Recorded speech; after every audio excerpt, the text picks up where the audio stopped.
Hello there, dear friends, and welcome once again to the Relaxed Fantasy Review. On this channel, we spend our time looking at fantasy of all sorts, from books to movies to video games, and applying the characters within into the tabletop game Dungeons & Dragons 5th Edition.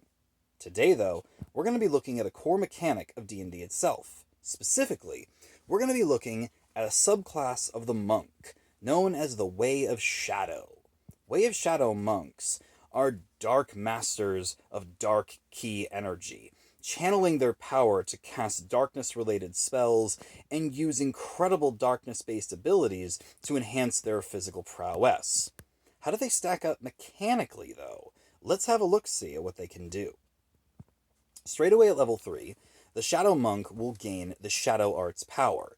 This means that they can use the Minor Illusion cantrip, which is one of the better cantrips in the whole game, and they can use their key to cast Dark Vision, Darkness, Pass Without Trace, and Silence. These are spells that can aid in stealth, exploration, combat. They can bring mages down. They are phenomenal spells in and of themselves, and to simply use a couple key points to cast them at, any time, it's pretty good.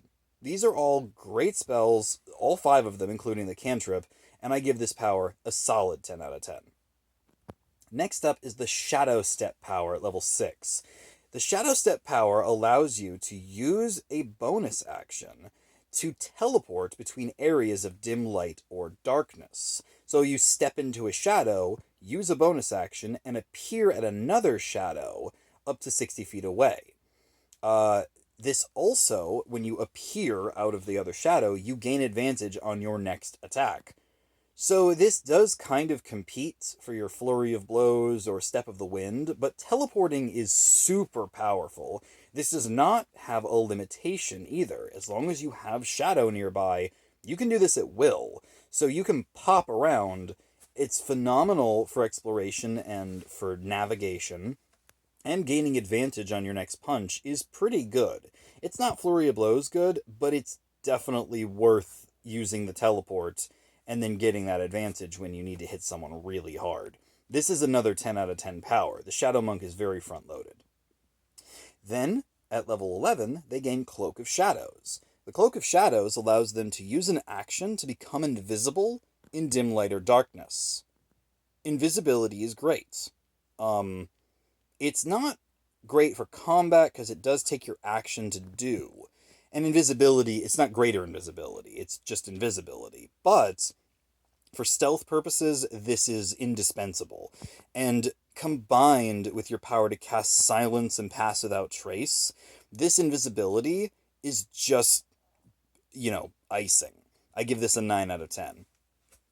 And then finally, the Opportunist Power at level 17. Basically, when a creature that is next to you is hit by an attack that isn't made by you, so when your ally hits an enemy that's next to you, you can use your reaction to also hit them. This is good. It's good to weaponize your reaction. There's no complaints there. It's a little limited because it does mean you kind of either have to be fighting side by side with another melee combatant, or hope that someone else is aiming for what you're fighting rather than splitting the battlefield up. But it's kind of cool all the same to weaponize a reaction. I give this an 8 out of 10.